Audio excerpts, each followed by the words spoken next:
American Indians serve in the military at a rate well above the general U.S. population.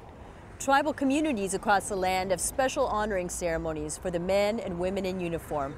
Gene Tagaban has more. Today we are in Lummi Nation at Squamish 08. This gathering was put together to honor all veterans. Let's hear some of their stories.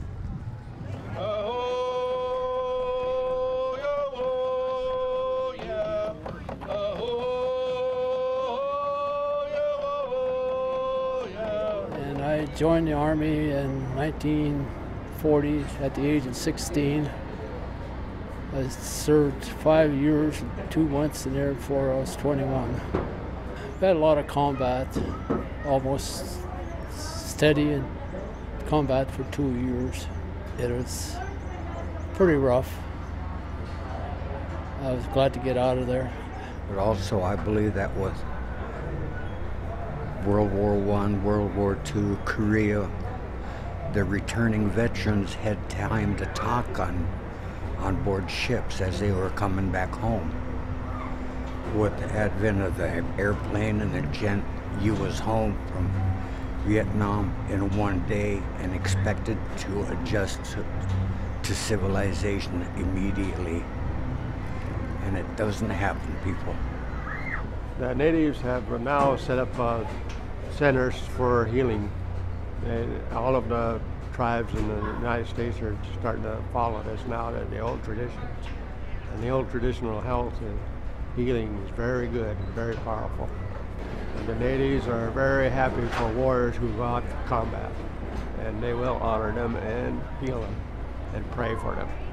The Lummies have had this Squamish event going on since right after World War II when they welcomed their World War II veterans home. So they have a long history of providing welcoming home. A lot of the smaller tribes didn't have anything like that, but it does feel good to come to these events over on the Lummi and over on the Yakima, the Colvilles, Squaxin Island, you know, wherever we go. It's really nice because the people are really welcoming to us. It's a blessing and it's a curse. It's a blessing in that I've seen so much forgiveness for what we were supposed to have done in Vietnam. And I feel really good when people say, thank you for your service, welcome back, and so on.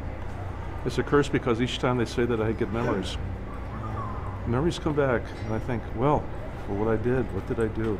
I did my very best, and I like to, for those guys coming back from Afghanistan and Iraq, these good men and women who are over there sacrificing so much of themselves, and for the families that are giving so much of themselves to support their loved ones there. Remember that this country does have a big heart. And I will thank you. Give it patience. And please, please understand that these people, your family in this country, all of them, will come to trust and love you and respect you for what you have done and not be concerned about the politics involved. So be patient. For Northwest Indian News, I'm Gene Tagaban. Native Americans across this land will tell you that their culture holds a special place of honor for the warrior within their respective tribal societies. A healing circle is a spiritual ceremony for warriors shared by Native and non-Native veterans alike each summer in a mountain retreat within the Yakima Reservation. Ronnie Washines has the story. Sitting at the foothills of Mount Adams, among towering ponderosa trees, crystal clear streams, and flowering meadows on ancient campgrounds of the Yakima Nation is Camp Chaparral. Few people will ever have the opportunity to venture into the Yakima's closed forested area, revered for its healing medicines, water, and spiritual value.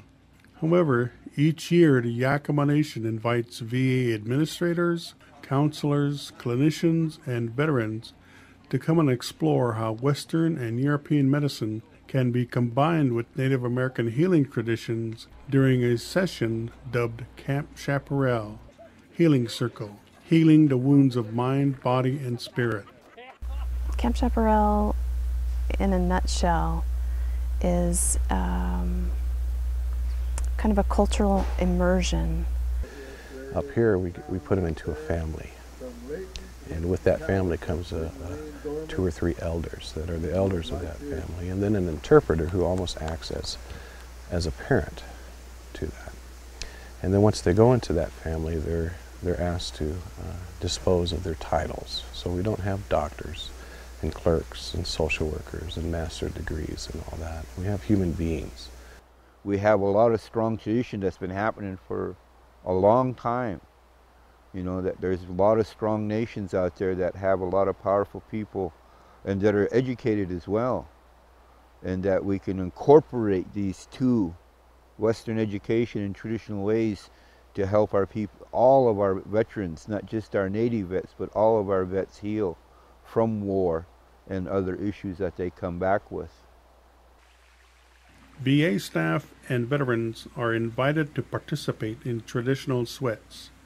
The Sweat Lodge provides a secure environment where personal breakthroughs begin to happen. This is where we come to clean ourselves from everyday experiences and to negative things that people project onto us. It's our way of connecting to God, connecting to ourselves, connecting to creation and everything that's alive around us.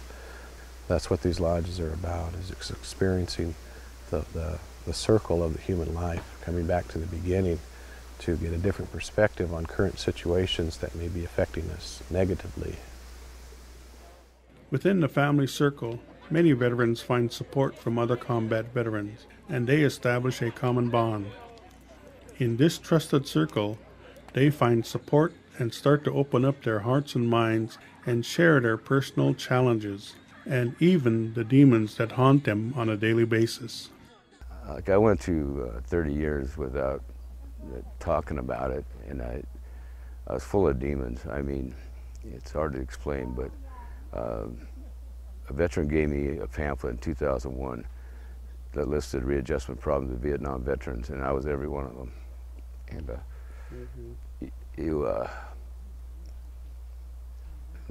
PTSD is real, and I've seen horrible things in Vietnam, and you just live with it by yourself. Well, when you come to Camp Chaparral, you're meeting other veterans and VA staff, and you start talking about where you've been and what you did. And for me, letting that out, it was spiritual for me. It helped me and put me at peace. Being around crowds was different for a while.